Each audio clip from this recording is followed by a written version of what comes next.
The following program is a Town of Colonie television production of the William K. Sanford Town Library.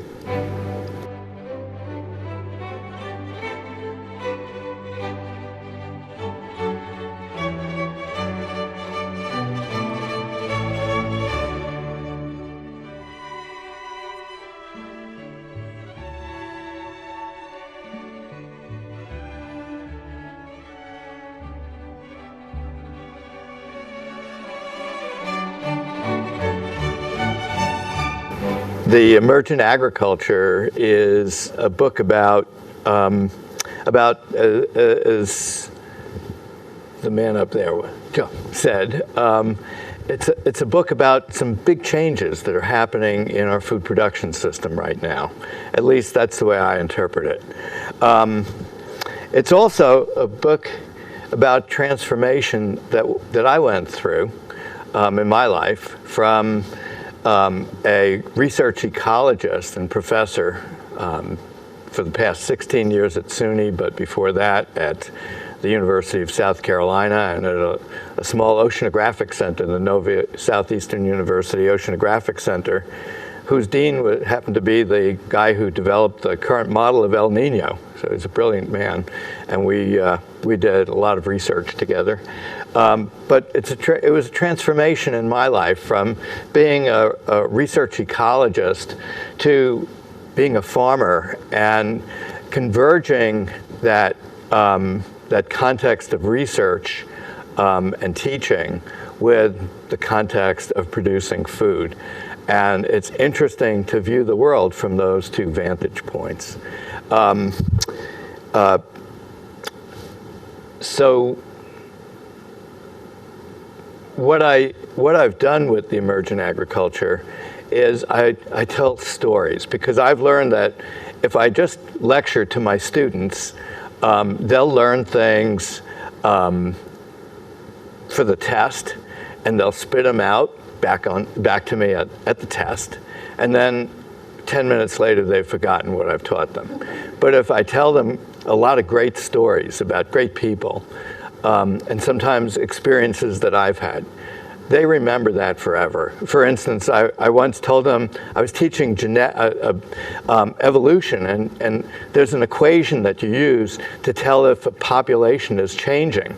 And as an example, I told them that we were trying to raise sheep, and we wanted to get more brown-colored sheep into the flock.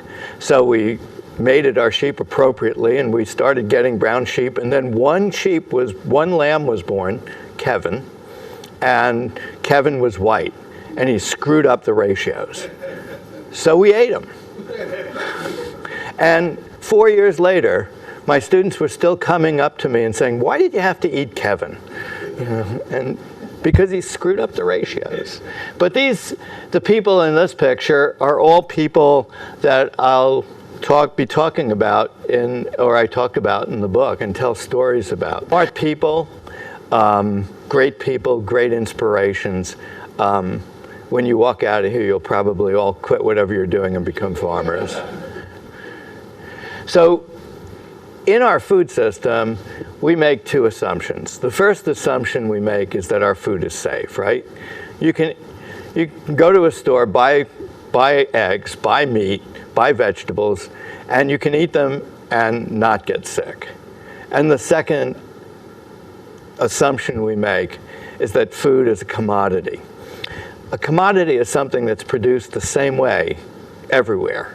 Okay? There are other attributes of commodities, but I want to focus on that, because when food is produced the same way everywhere, that means if I buy a steak at Price Chopper and I buy a steak at Hannaford, they're going to be the same steak.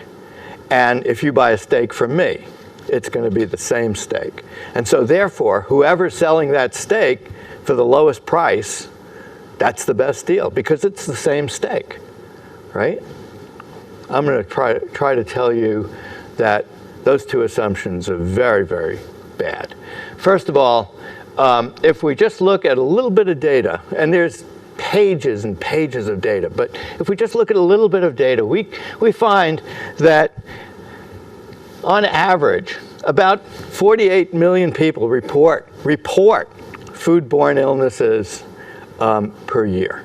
And this is data from the Center for Disease Control and Prevention in Atlanta.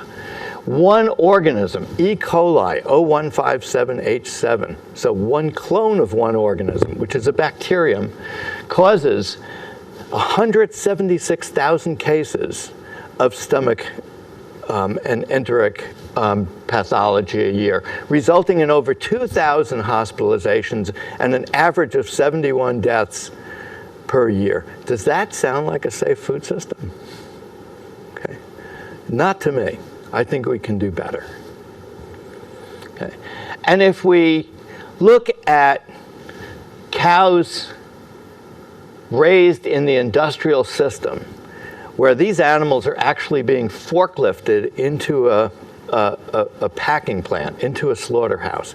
Now, that picture is part of a video, and if you Google the Humane Society slaughterhouses or packing plants or Chino packing plants, you can actually watch the video, and I guarantee you, I show this to my students, and at least one person walks out of the class. They cannot stand what they're watching. It's so obscene. But when a cow falls down, or any animal falls down, or cannot get out of the trailer, it is not allowed to be processed. Here you have a picture of a cow being forklifted into a packing plant. That is so against the law that it's not funny. Now, this was the Humane Society that showed this, so they focused on the ethical question.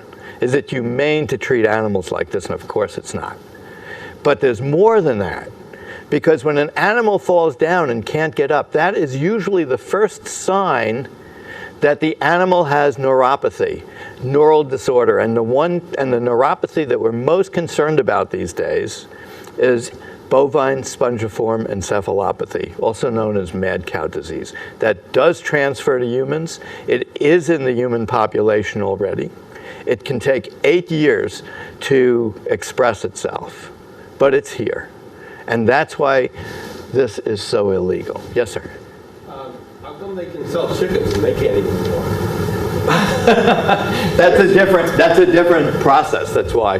This is a mammalian disease. So it transfers.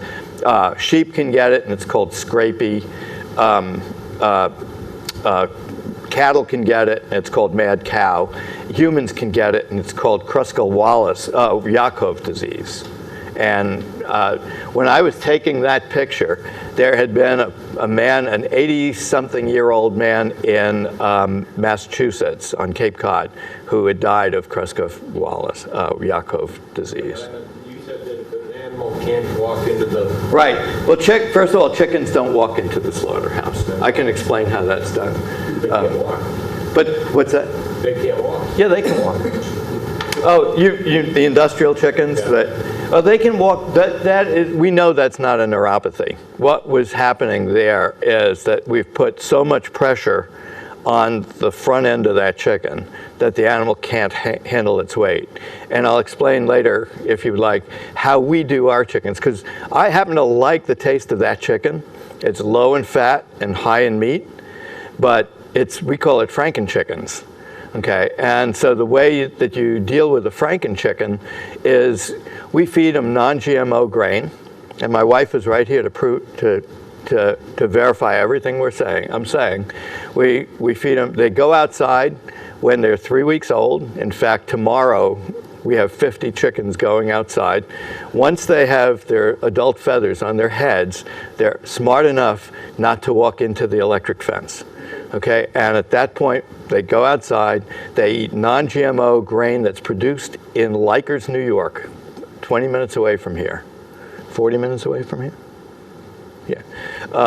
By a family who has been on the land since the 1700s.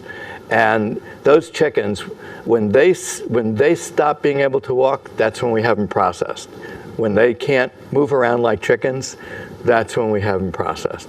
So up until that point, they're really chickens.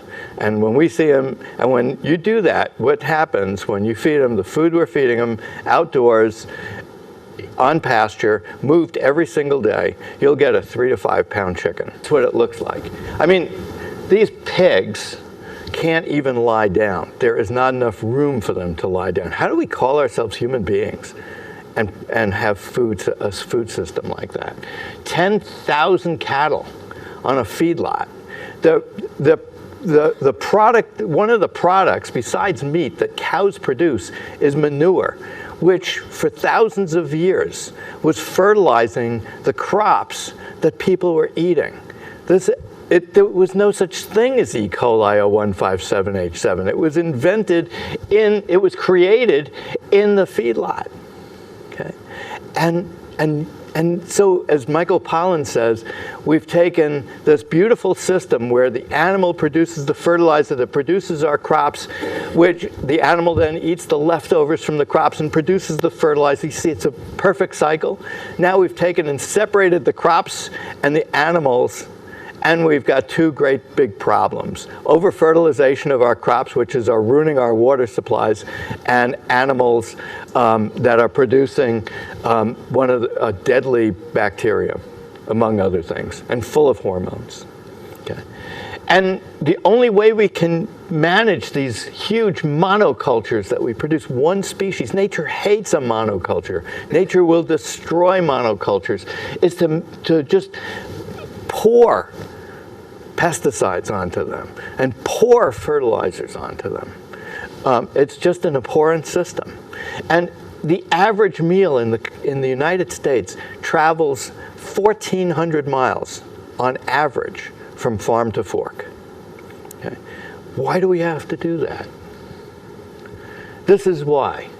Because our policies since the end of World War II, and even a little before that, but particularly since the end of World War II, were focused on centralizing agriculture, on making agriculture increasingly an industrial system.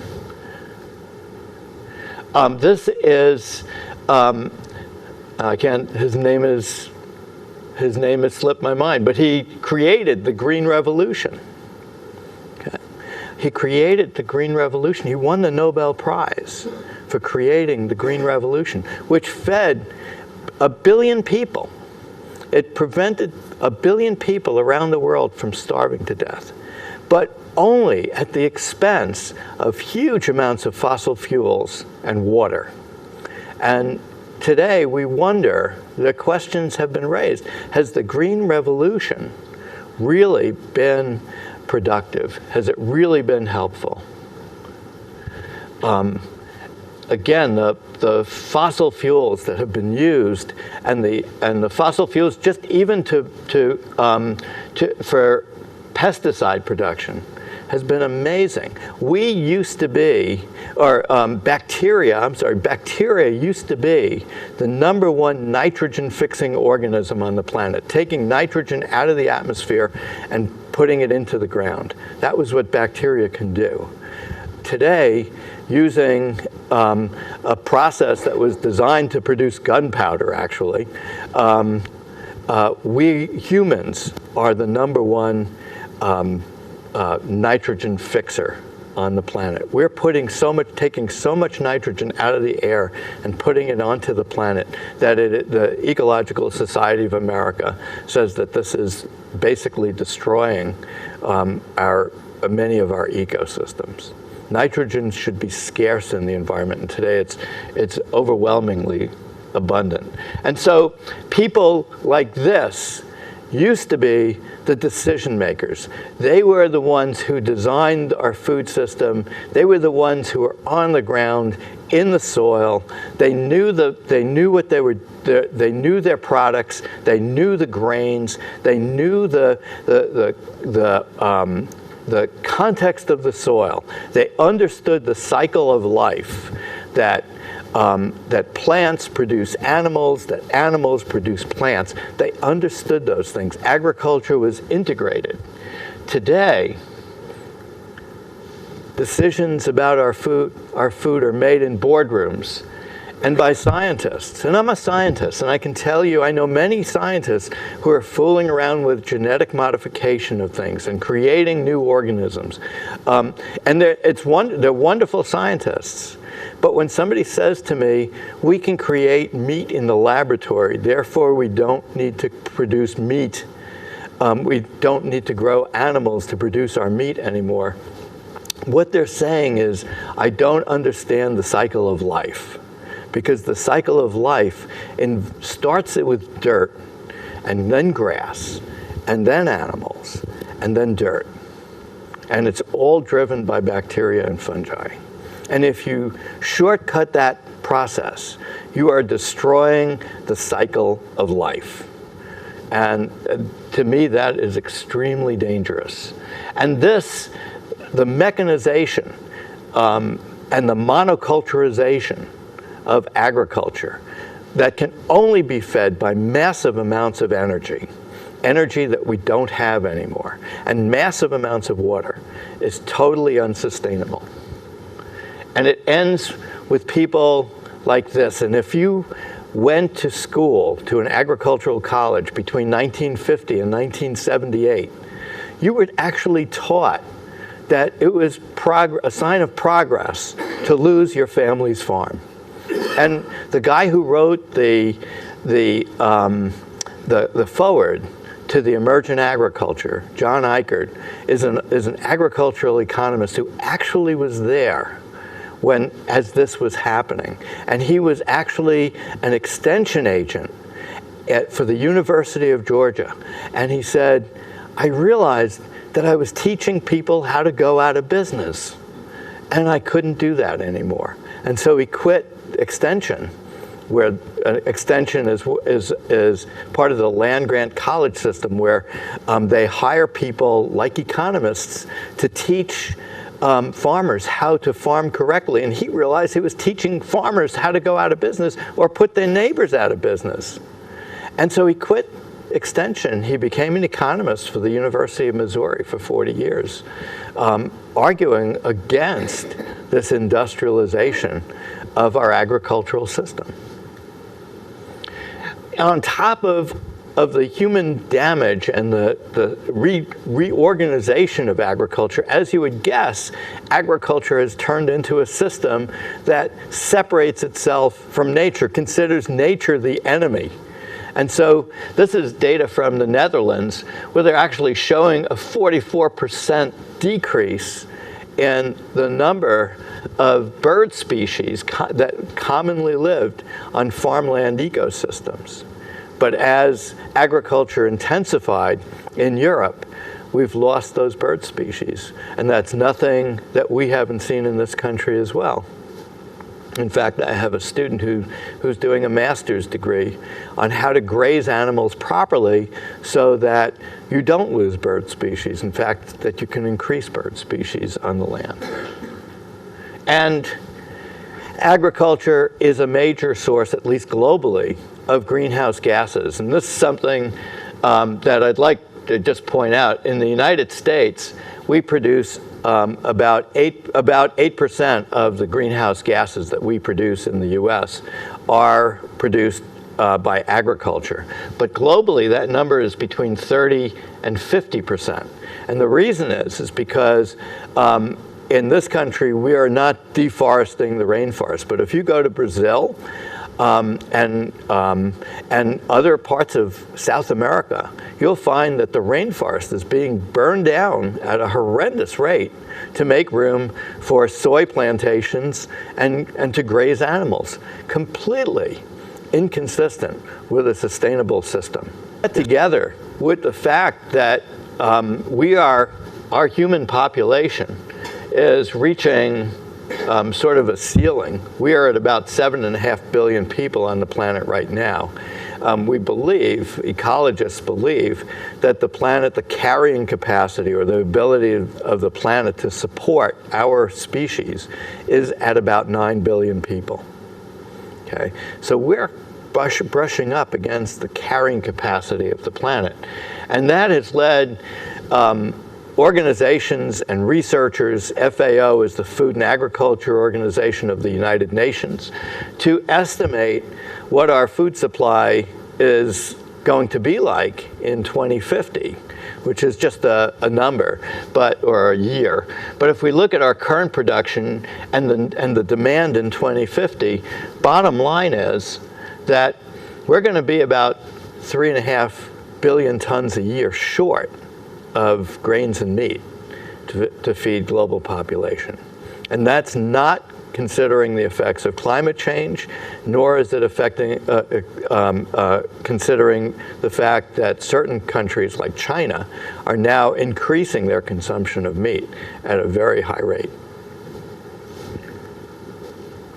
And in fact, it led the National Science Foundation, data like this has led the National Science Foundation, which is our country's leading research organization, to say that it is clear that scientific and technological breakthroughs are needed to produce food more efficiently from farm to fork to meet the challenges of ensuring a secure, affordable food supply. About 70% of that food supply in this country comes from one valley in California called the Central Valley. And this is the Central Valley. And this is, as you can read, the U.S. Drought Monitor. And the Central Valley, where 70% of our fruits and vegetables come from, has been in drought for now 5 years. And this was October 2015.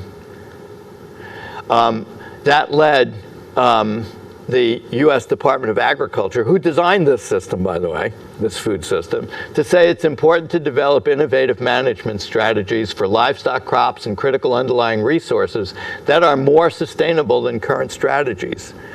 That was from the research organization and that of the USDA, and that was part of their request for proposals from academic scientists this past year. And it just basically says, oops, we think we've made a mistake here. And just to show you, this is from the Drought Monitor from June 14th. The Central Valley, whoops, I'm losing the Central Valley is still in drought. I think basically what I've shown you so far, if you're not totally depressed, you should be. And so I'm going to offer you, instead of medication, I'm going to offer you an alternative. And that is that I believe that there's a revolution going on in the way that we produce and consume food in this country. And notice that I said produce and consume. Okay, I'm a producer, but we're all consumers. And you cannot make this revolution go with just producers, with farmers alone. It can only succeed when the public is behind it. And I'm going to tell you the public is behind it. This is the growth of farmers markets in the United States through actually 2010, but that pattern continued up until 2015 or 16. We're not sure. We think it's leveling off right now. But basically, the number of farmers markets in this country was increasing at a rate of 16% per year. That makes it one of the fastest growing economies on the planet. Okay, farmers markets. Okay, CSAs, community supported agriculture programs. You give me $400 in the spring, in April, February, March, April, and from June through October, I will produce a bag of vegetables for you every week. That's a CSA. And that started out in 1986. There were 2 CSAs in the country. They were both in one was in New Hampshire, one was in Massachusetts. Today, there are 8,600 CSAs in the country. Okay, that's like a 1,000% growth per year. That's an amazing economic growth. People want good food. They're rejecting the assumption that our food is safe and that food is a commodity. What I believe is happening is what's called an emergence. In mathematics, an emergence happens when a bunch of randomly varying parameters begin vibrating in the same direction. And suddenly, you wake up one morning and the system is different. Okay? A very, very rapid growth in or change in the system. And that is what is happening in agriculture. One reason that I believe that one result of that is that all of the losses of farms that we had been seeing since the end of World War II have begun changing directions. Farms are coming back. This is the national trend. New York looks almost exactly like this. The rest of the Northeast is going up exponentially. Very, very rapid growth of not large, huge industrial farms, but small family farms are coming back. Many of them run by young people, like some of the people I showed you already. These are real farmers. These are real people. Okay? We know some of these people. Okay? These are real people. Many of them are right here in the Hudson Valley. I want to compare the industrial system to what we call this emergent or holistic system of agriculture. So in conventional agriculture, industrial agriculture, the focus is on production. How fast can I grow a crop? How much can I produce? How little can I spend doing it? Get it up, get it out. That's the process. You're a manager. The bottom line, profit. How much can I make? We don't even talk about quality. We talk about yield.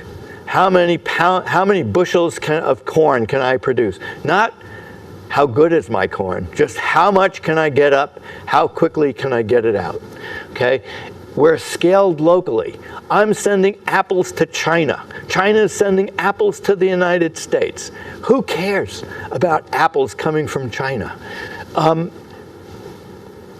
The industrial system wants me to raise one thing and sell it in one place. And boy, does that put me in trouble, because if I'm only going to be able to sell my corn at the Cargill grain elevator, then all Cargill has to say is, well, this is how much we're paying this month. You've got 10,000 bushels of corn. Go ahead and bag them and sell them yourself. Well, I can't do that. I got to get back and plant more corn so I can get it. I can't do that. So you own me, okay? And at the same time, to grow those 10,000 bushels of corn, I have to buy a $250,000 to $500,000 tractor with GPS in it so that I can figure out how to plant and manage that much corn. And now I'm in debt to the tractor company, to John Deere. I'm in debt. I'm hamstrung by Cargill, and you know, it's a hell of a life. Okay. And industrial or conventional agriculture considers nature the enemy. Okay. Humans have been getting their food from nature for a million years, and nature is the enemy. Go figure. So we exclude nature from our farms, even though 75% of our crops are bee pollinated. Okay. This is the alternative. We focus on the whole system.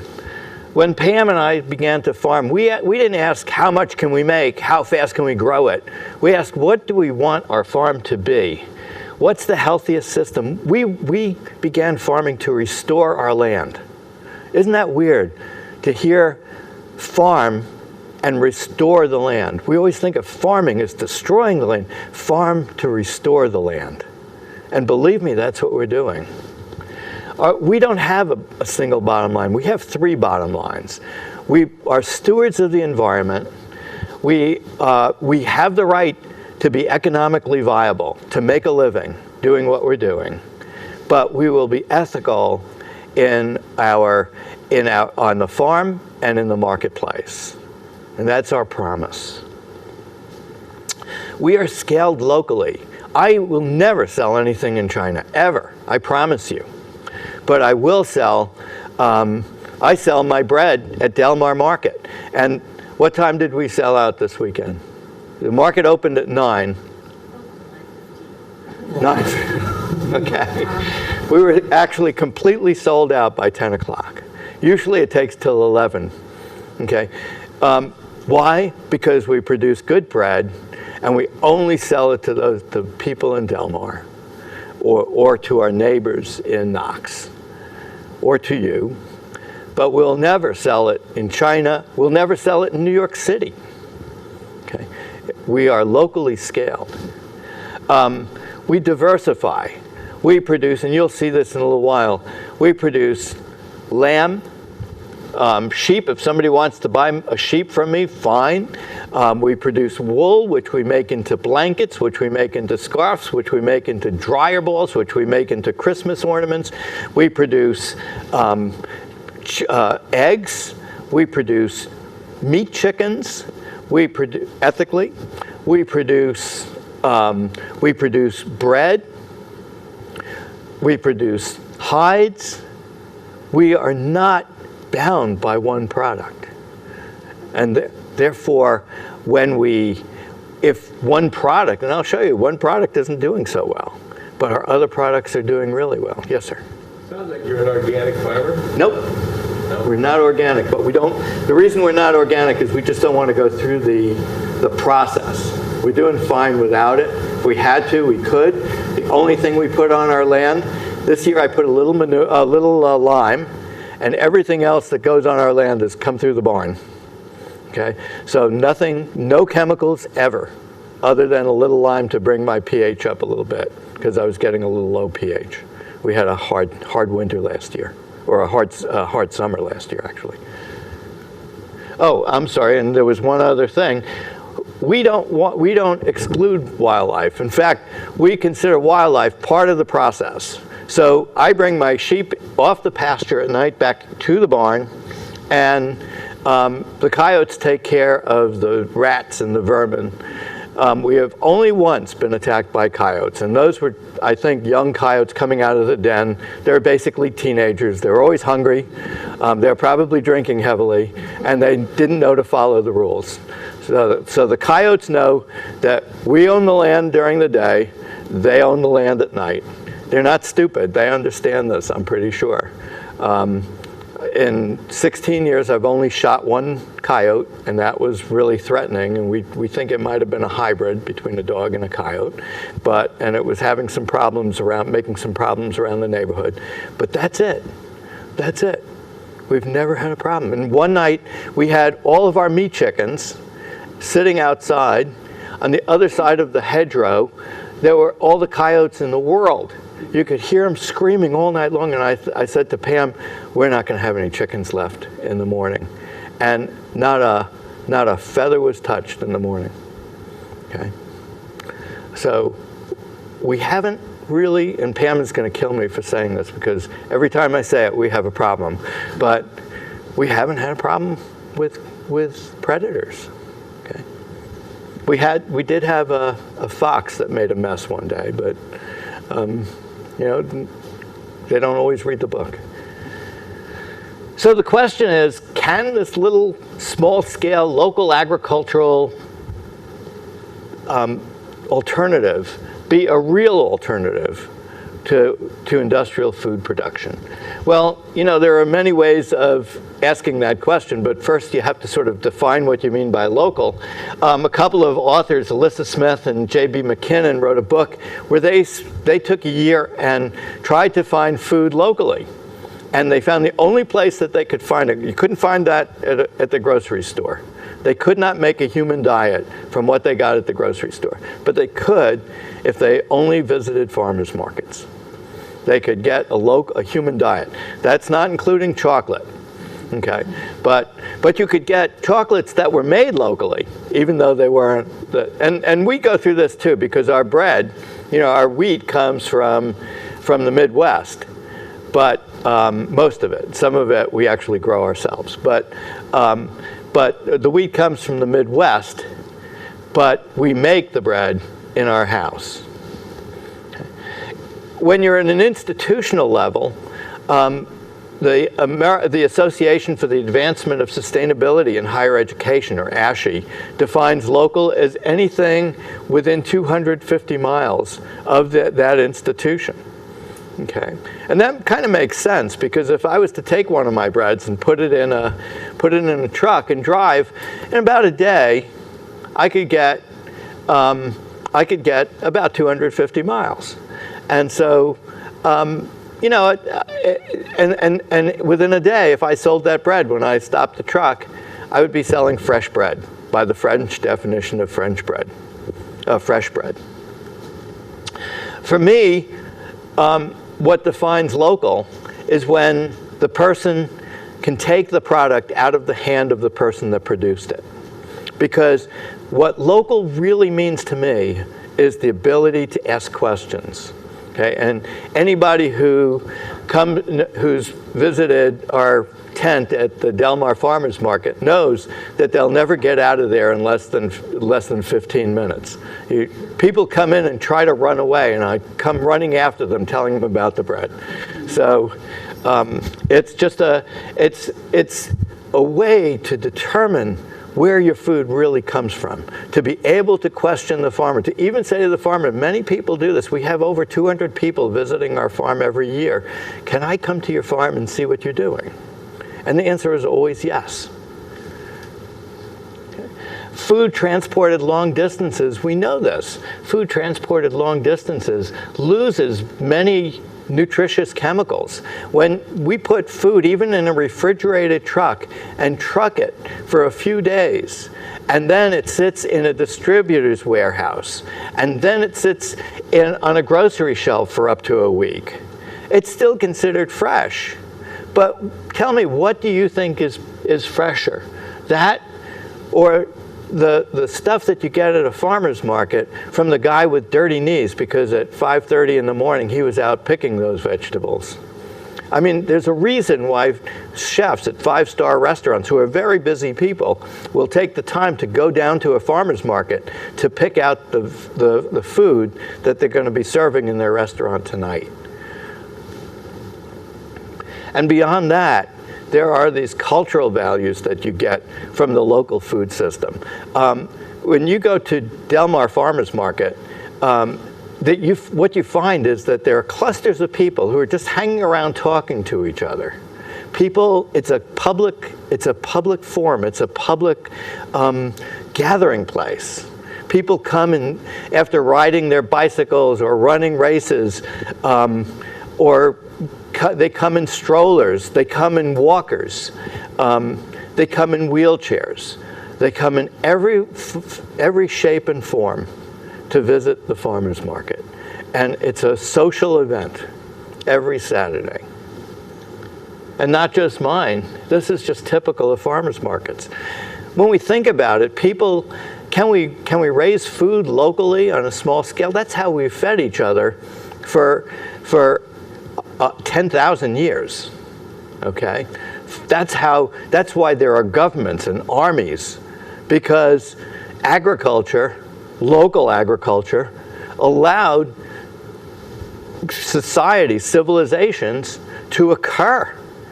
And as far as I know, human populations, even during the Great Plague, would continue to grow continuously for the last 10,000 years and even longer.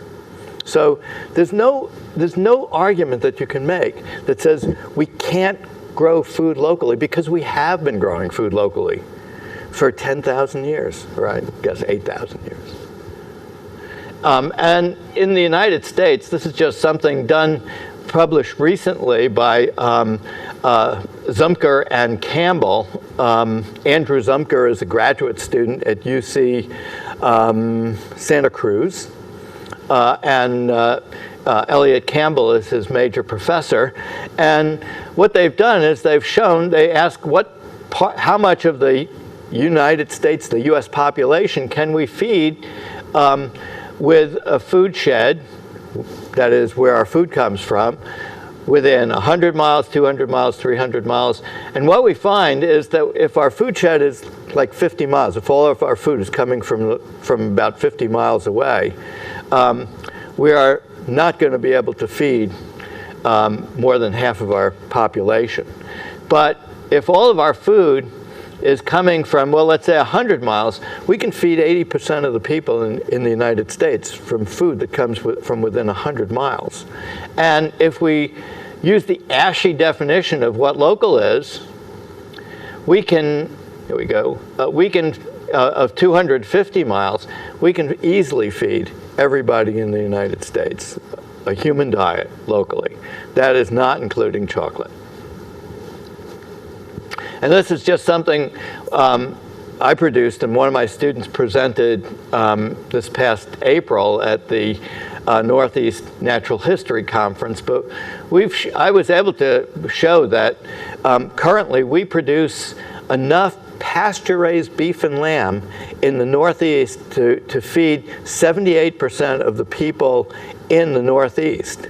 Locally produced, grass-fed beef and lamb. Okay, and if we took only 11% out of the potential supply of pasture that we have, we could feed everybody in New York. And if we used all of the potential pasture, we could feed 2.5 times the number of people in the entire Northeast, pastured, grass-fed beef and lamb. Yes? Clearly 78% of the people are not following this. So what happens to the rest of the food that's produced within that area? Well, I really don't know. That's a good question. A lot of the food that is produced in this area, actually a lot of what I'm saying is it's the potential. So, so I think some of it moves out of the area, but I think actually a lot of it is going, and some of it is going into restaurants and things like that. So it's going out of the direct marketing system. But yeah, there's the capacity is there. Yeah, that is the point. Yes? In the middle of February, for example, when locally you're not growing any of the stuff that you grow in the spring, strawberries and so on, I know corn right off, you just 2 minutes. So what about in the middle of the winter in February? Will the food be fresh if you want corn in February or oranges in February? And you said before that if you freeze it, it loses some of its value. And if you keep it for 3 or 4 months, if you're going to have an apple in February, it may have been picked in September, would it then lose its flavor? Or you just don't eat it that time of year? Sure. Yeah, yes and no. Some foods we can produce, for instance, tomatoes. Believe it or not, you can get tomatoes from Shushan, New York. In February, husband and wife are doing a bumper business, growing tomatoes in a hothouse. We're growing more and more food under glass and in hoop houses, low tunnels, high tunnels, in the middle of the winter. Now. First of all, we'll never produce oranges. With climate change, who knows? But apples, we're extending the apple season, and a lot of preservation of things like apples. I think by the middle of the winter, the end of the winter, early spring, apples just aren't that good anymore. But first of all, there are apples that are produced really late into the season, and then there are techniques for keeping them reasonably fresh. You're absolutely right; they're not going to taste as good. One of the things that it's really interesting: chicken is a summer food. That's when most of the chickens are most productive. That's when chickens lay their eggs. That's when young chickens are born. And so one of the things that many of us are talking about these days is eating with the seasons. So, getting a tomato when tomatoes are just right, and getting lettuce, lettuce tends to like colder weather, tomatoes a little warmer weather. Getting them when they just come together produces the best bacon, lettuce, and tomato sandwich. But eating with the seasons Some people like that concept. I kind of like it. Although, when I feel like a tomato in the middle of the winter, I know how to get fresh tomatoes. Animals, with most of our meat, we freeze that right away. And so it's always frozen. You can't buy a fresh chicken from me. Even though it might have been killed yesterday, it's going to go into the freezer and then delivered to you. That's just a safety thing. But meat you can get all year long. There are people who are producing lamb and beef in the winter. Then there's Easter lamb. We produce lamb that's born in June or April or May. And that lamb is ready in February. Okay, so you can get not only a basic human diet, but you can get a really good diet by eating locally. And if you're willing to sacrifice a little bit of flavor, you can pretty much get everything except chocolate. Okay. I keep going back to that. It's very important. I thought I'd show you a little bit about, the question is, can I as a farmer, we can deliver to you. We can deliver food to you all year long, locally. But can I make a living doing that? And so with Pam's permission, I'm just going to open my books a little bit for you to look at and show you our profitabilities. Whoops, sorry. Our bread is the most profitable item that we sell. I'm making 200% on every bread that I sell. Okay, because basically you're not paying for the bread. You're paying for me because you don't know how to make bread like I do. Okay. Our poultry, about 50%. Pam just looked at our first group of chickens this year, and we made 54% on our first group of chickens. Eggs, we estimate about 125%. Fiber, we're making 15%. I don't understand the percentage. What is it? How much did it cost us to produce it? Oh, okay. And how much did we get? Okay. The difference is the net. Right. Okay. Lamb is the part that we're not doing very well. We might actually be losing money a little bit on lamb, but we're not going to stop producing lamb, in part because grazing animals on the land improves the land. And I have a PhD dissertation coming out this month that proves that point, that the way we graze our animals on the land improves the biodiversity and the functionality of that ecosystem. So we may lose money on our lamb, but we are gaining on our ecosystem. And I'm not going to give that up. Okay? And you can't just produce sheep without producing lamb. It's not natural. The sheep get fat, they get sick, and they are not going to be healthy. If they're not healthy, you're not going to produce a good Not only that, but we find that we seeded this year for the first time in a few years. I wanted to get more of a certain kind of grass out there. We just throw the seed out. But generally, we leave a very wild pasture.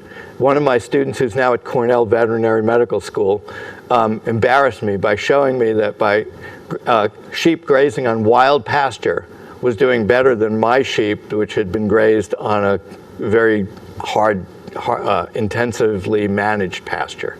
So we let them eat all the flowers and all the weeds, and they love it. And since we've gone, by the way, given up grain completely, they eat no grain. And since we've done that, we have no hoof rot. Our animals are not fat. We get very few diseases in our flock.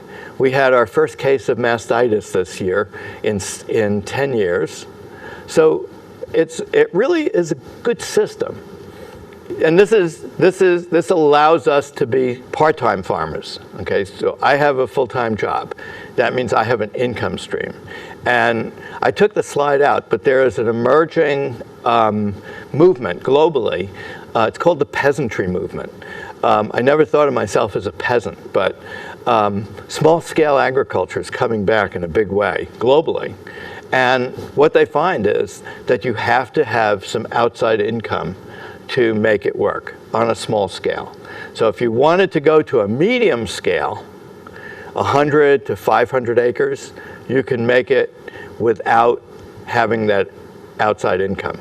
But once you go to 20 acres, 30 acres, under 50 acres, you're going to have some outside income to make it work. But that doesn't diminish the fact that the farm pays for itself. It provides great tax benefits, and it's doing what we want to do with the land, which is steward it, enhance it, preserve it, and make it better. And these are people who are doing it, and they're doing it 100% of their time.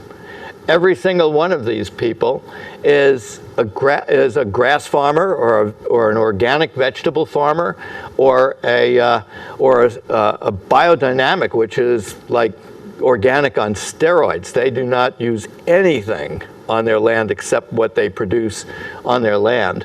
That's this guy. He's from the Netherlands. He feeds 4,500 people a week on his CSA. And he's been doing this for 30 years. He's one of the most successful farmers in the region. His farm is called Roxbury Farm. His name is Jean-Paul Cortens, and Roxbury Farm is just outside of Kinderhook. This is Essex Farm. They produce a 12-month per year, full human diet, CSA, free choice. That means you can spend up to a certain amount, and you can take anything from various kinds of meats, various kinds of dairy, various kinds of vegetables, berries and fruits that they produce on their farm.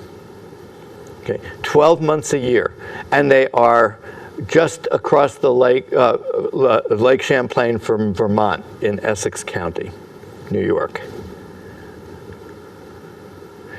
It won't work unless we have buy-in at the institutional level. And I would tell you that this is a movement now, almost in and of itself. This is the president of my university, if I can get the light to come on, or the pointer. And we are 30% locally sourced right now.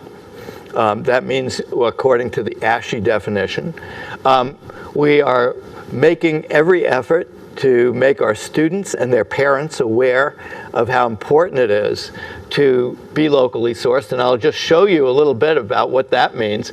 What I'm looking at is the impact in dollars is the amount of our budget that we're putting into the local food system.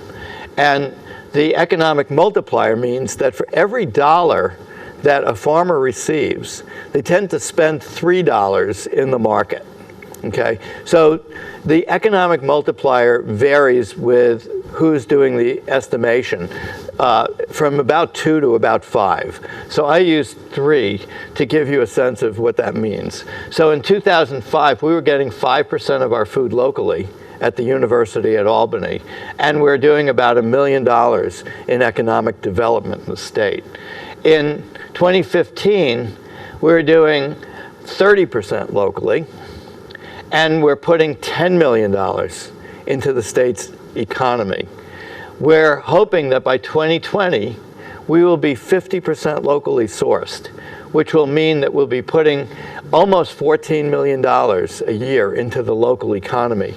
And if every state university campus in New York bought only 50% of its food locally, which is pretty good, we would put, as a university system, $250 million into the local economy every year, which is a lot of money.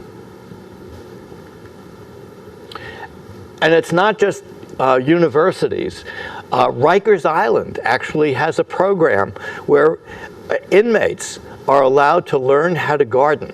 It's a program done in concert with the New York Horticultural Society, and they find that inmates, and this is a national trend, when inmates are given the opportunity to farm and produce food, the recidivism rate goes down by an average of 20% nationally.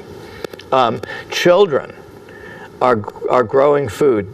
The Del Mar Farmers Market was actually started by the vice principal at Bethlehem Middle School, and you should see the garden behind that middle school that he started. And he was actually a faculty member in Guilderland who started the campus garden at the middle school in Guilderland many years ago.